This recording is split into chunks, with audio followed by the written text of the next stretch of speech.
In the previous lesson, we worked on creating renderings and small animations.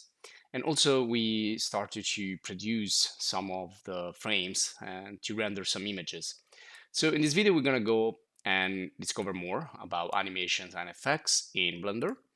And I'm just going to show you here a couple of snapshots. So we're going to talk about how to animate the camera again and also the effects of the motion blur and the depth of field. We already talked about the motion blur in the previous video by animating an object.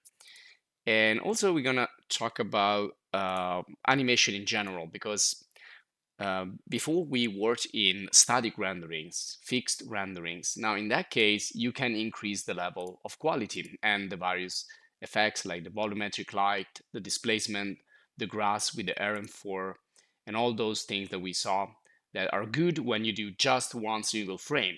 But when you render animation, you need to think that you need to render like hundreds or thousands of frames. So you need to optimize, you need to choose what to see and what not to see. So you need to optimize a lot and get rid of everything that is too heavy because you need to render quite a lot of frames. Now I've rendered some frames in here, and we saw also that we can animate lights and animate materials, not only objects and cameras. So basically we can animate anything. So you can see these are just a few frames. And imagine that if you need to do a long animation, like 1 second just takes already 30 frames. So if you're working with 30 FPS, which means 30 frames per second. And if you need to do like 10 seconds, it takes like 300 already. So you need to consider how much time you spend in rendering one frame, and you need to multiply that for the number of frames that you need. So let's assume you want to render a small animation here. And so first of all, you decide which render engine. You can also like render with Eevee. It's going to be less, well, it's going to be visualized like this. It's going to be much simpler and less quality, but it's going to be quicker and easier for your computer.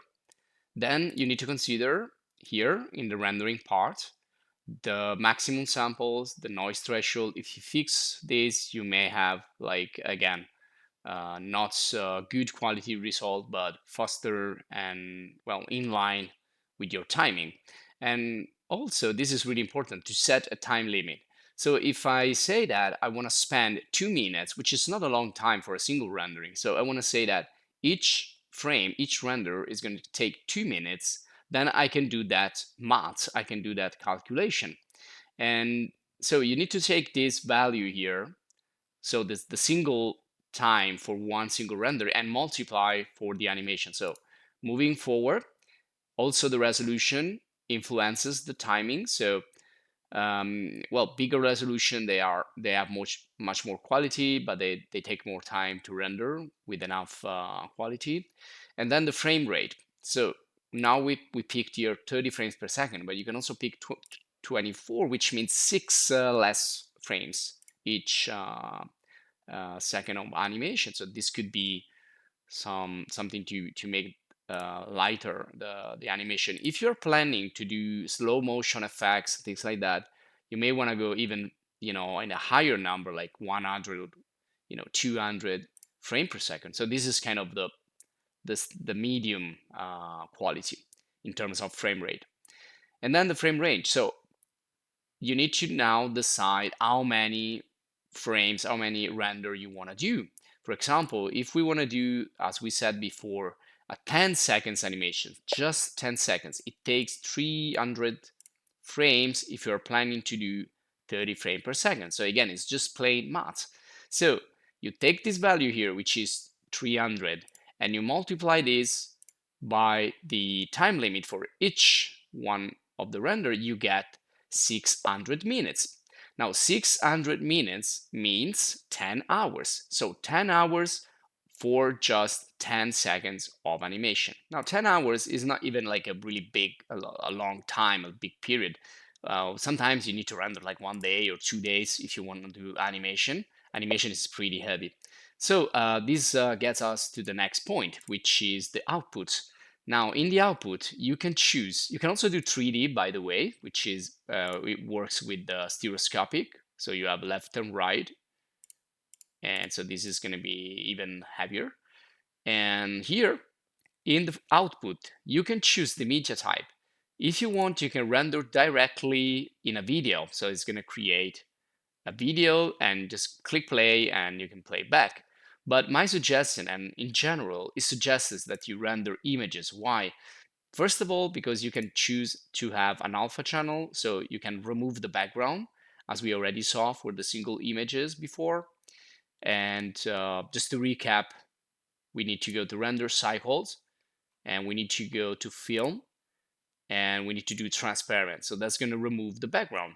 So the lining from the HDRI and the reflections will stay, just the background is going to go away.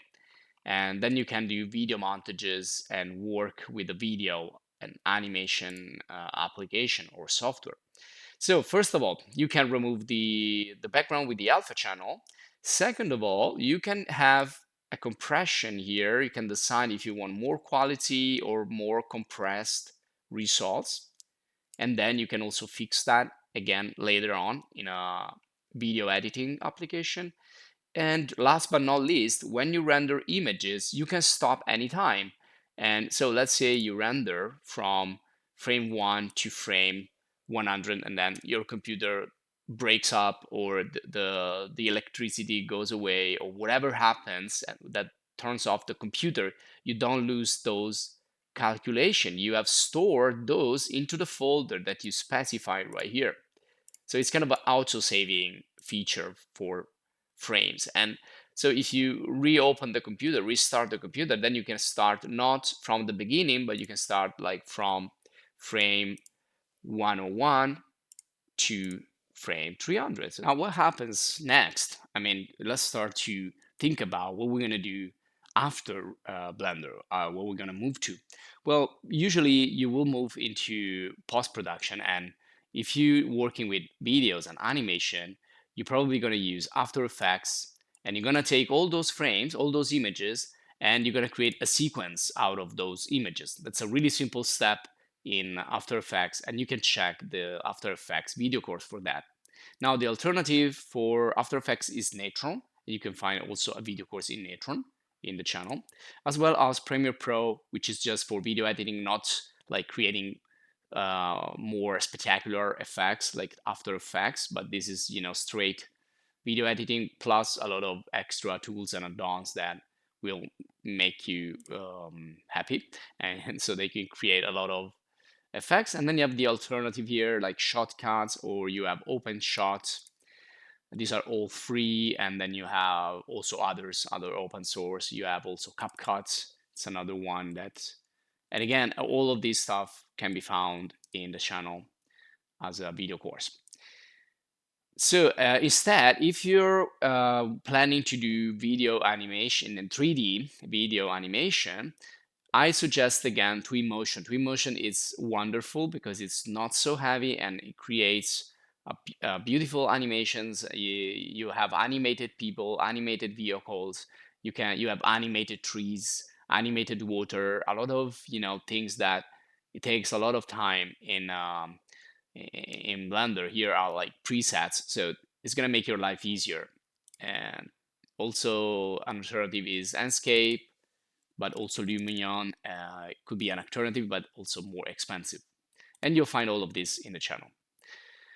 The effects will increase you can use these effects in Blender. They will increase render time, like the shutter speed or the motion blur.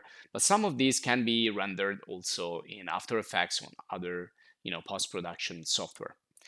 Now, I also want to show you some other type of animation, like the character animation. And for the character animation, I got this woman from Sketchfab. So just go here and search for woman